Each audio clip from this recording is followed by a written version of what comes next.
The saga of the 10 plagues in the book of Exodus is not just a story of supernatural punishment, it's a staggering display of cosmic conflict, political drama, and spiritual revelation. Pharaoh, hailed as a living god by his people, finds himself confronted not by an army, but by a series of crises that unravel his power and expose the limits of human pride in the face of the divine. As Egypt reels, every citizen, slave, and noble alike witnesses the unraveling of what seemed like the world's most indestructible civilization. For ancient audiences, these plagues were more than punishment. They were signs and wonders meant to challenge worldviews, disrupt economies, and ultimately point to the supremacy of the God of Israel.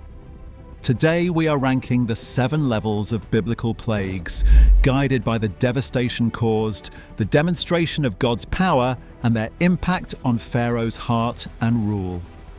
From the transformation of the Nile to blood at level 1, ascending through escalating chaos and suffering, we reach the ultimate horror at level 7, the death of every firstborn in Egypt. Each level reveals new depths of theological insight, dramatic narrative, and historical consequence. Which plague was the most devastating? Which left Pharaoh closest to surrender? And how did each display the character of God? Journey with us as we unpack the layers and meaning behind the 7 levels of divine judgment and discover why these ancient events still shape faith and storytelling today. Our journey begins at the source of Egypt's lifeblood, the Nile itself. God commands Moses to strike the river with Aaron's staff, transforming it into a river of blood. Ancient Egypt's dependence on the Nile was so complete that this plague destabilized society, commerce, and religious practices. Priests struggled to perform rituals requiring pure water, and public trust in state authority, which depended on Nile cycles, began to fracture. The fish die, the water reeks. 7 days passed after the Lord struck the Nile, writes Exodus 7:25. This first sign is more than spectacle. It's an assault on Egypt's economy, food supply, and religious symbolism. Egyptians revered the Nile as both god and provider. Now it becomes an emblem of judgment. The public horror spreads quickly. Egyptians dig for water, desperate for survival, but find poison at every turn. The fish that were in the river died and the river stank, says Exodus 7:21. Even Pharaoh's magicians replicate this feat, however, offering the ruler convenient doubt about God's uniqueness. The result, though shocking, proves an opening salvo. Pharaoh's heart remained hardened, unmoved by the blood-red river, setting the pattern of denial that would follow. This plague lands at level 1 because its impact is powerful yet limited. It marks the start of confrontation, but is partially replicable and leaves Pharaoh defiant. The devastation is symbolic and widespread, not yet personal or total. Level 2 multiplies the chaos. For a brief moment, Egypt is overrun by amphibians. God commands in Exodus chapter 8 verse 4 that the frogs shall come upon you, upon your people, and upon all your servants. Frogs swarm homes, kitchens, and bedrooms, leaping from ovens and crawling across royal chambers. The normal boundaries between nature and civilization collapse. Frogs, usually symbols of fertility, become the source of disorder. When the Egyptians resort to magical rites just to control amphibians, the illusion of Pharaoh's control cracks. Archaeology shows that frog images were common in Egyptian temples, making the plague an ironic attack on spiritual pride. Across Egypt, panic spreads. Pharaoh's magicians, trying to keep up, manage to replicate the invasion. Yet the novelty quickly becomes unbearable. The text says the river shall swarm with frogs and they shall come up into your house. Pharaoh, in discomfort, briefly pleads for relief, a sign of cracks in his resistance. Moses asks God to remove the frogs, but when Pharaoh saw that there was relief, he hardened his heart, as recorded in Exodus chapter 8 verse 15. Frogs rate as level 2 because their overwhelming inconvenience pushes Pharaoh to negotiate before his inevitable retreat. The devastation is pervasive but not deadly, and the power behind it, though undeniable, can still be imitated. The escalation is real, but Egypt's king remains obstinate. Next, the plague shifts from discomfort to humiliation. In Exodus 8:16, God tells Moses, "Strike the dust of the earth," and it becomes lice, creeping into skin, hair, and animals. On its heels, swarms of flies descend on homes, corrupting indoor and outdoor life. These plagues attack both body and dignity, reinforcing a power shift traditional magicians cannot match. Itching, infection, and disease become widespread. Egyptians, known for strict grooming, are unable to keep pests at bay. Even the magicians, previously esteemed as spiritual protectors, are rendered powerless, a crushing blow to national morale. Frenzied Egyptians suffer relentless itching and disease. Notably, Pharaoh's magicians attempt their own summonings, but fail. They admit in Exodus chapter 8:19, "This is the finger of God, recognizing the divine boundary." With the coming of flies in Exodus 8:21-24, God draws a line. Israel's land, Goshen, remains untouched.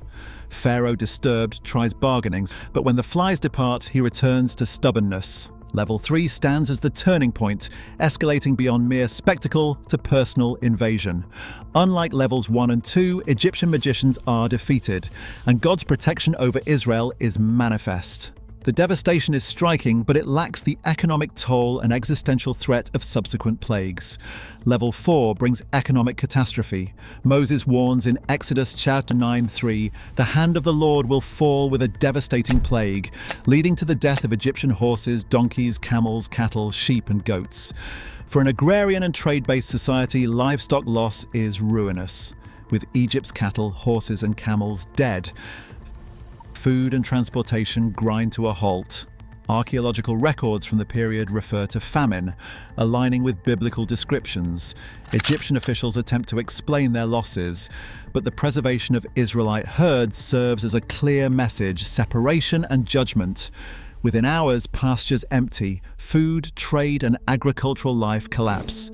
Exodus 9 verse 6 affirms that all the livestock of the Egyptians died, but not one animal belonging to the Israelites died, intensifying the divide. Pharaoh investigates and finds Israel untouched, yet his heart was hardened. Livestock pestilence marks the threshold between inconvenience and true devastation. Egypt's financial and labor systems buckle, but Pharaoh's pride shields him from surrender. On the 5th level, God's wrath becomes intensely personal. Exodus 9 verse 10 describes how soot from the furnace was thrown into the air, and festering boils broke out on people and on animals. Disease strikes at confidence. Public processions and worship are halted, political meetings shrink, and the image of Pharaoh as invincible is devastated. Even generals and priests, symbols of state and faith, cannot stand before Moses. Not just discomfort, but physical suffering and humiliation afflict Egyptians, including the nation's religious leaders. Hardened officials writhe in pain.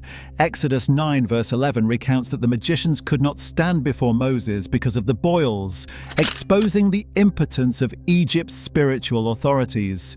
The disease strikes indiscriminately, threatening life and dignity. Despite the agony, Pharaoh refuses to yield, a testament to his intractable pride. Boils rate at level 5 for their psychological and spiritual devastation. No one is immune, and Egypt's ruling class capitulates physically, if not politically. The affliction is personal and visible, marking a new stage in God's war against Pharaoh's will.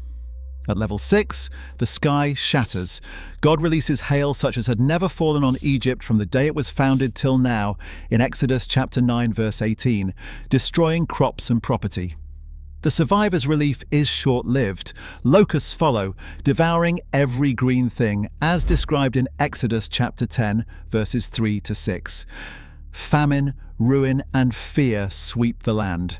Egypt's crops, trees, and every green thing are destroyed.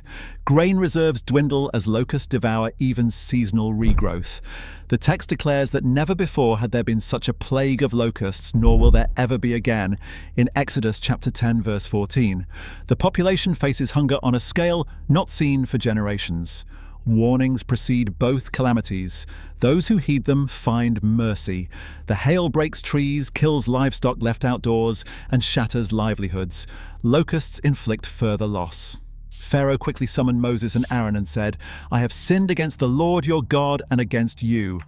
A rare confession recorded in Exodus chapter 10 verse 16. Still, final surrender is withheld. Hail and locusts form a paired climax of agricultural devastation. Economic, environmental, and psychological. Pharaoh is brought to his knees, but not to true repentance. The reach and destruction of these plagues set them just below the ultimate, irreversible loss of life in level 7. The final level is horror incarnate. God foretells every firstborn son in Egypt will die, from the firstborn of Pharaoh, who sits on the throne, to the firstborn of the prisoner who is in the dungeon, as recorded in Exodus chapter 11, verse 5. Israelites shield themselves with Passover. Egyptians brace for a night they cannot survive. Around midnight, a cry rises. There was not a house without someone dead, as recorded in Exodus chapter 12, verse 30. The midnight tragedy strikes every family and even Pharaoh's household. Passover becomes the enduring symbol of deliverance for the Israelites, while Egypt is left with collective grief. Children, heirs, and legacy all are cut off, fulfilling warnings and prophecies. Pharaoh, crushed by grief and terror, relents. "Leave my people, you and the Israelites. Go, worship the Lord as you have requested," as recorded in Exodus chapter 12, verse 31. The trauma marks the beginning of Israel's exodus and the permanent defeat of Egypt's defiant king. Death of the firstborn stands alone as level 7. It is total, irreversible, and personal. Every family is struck, Pharaoh himself breaks. The demonstration of God's sovereignty, the devastation, and the transformation of history converge in this climactic event, surpassing every earlier plague. From a blood-red Nile to the unbearable silence of Egypt's mourning, each level brings us deeper into the narrative and theology of divine judgment. The plagues escalate in scale and severity, revealing not only God's power over creation, but his relentless pursuit of justice against oppression. In the darkness and grief of Egypt's defeat, the world witnesses both.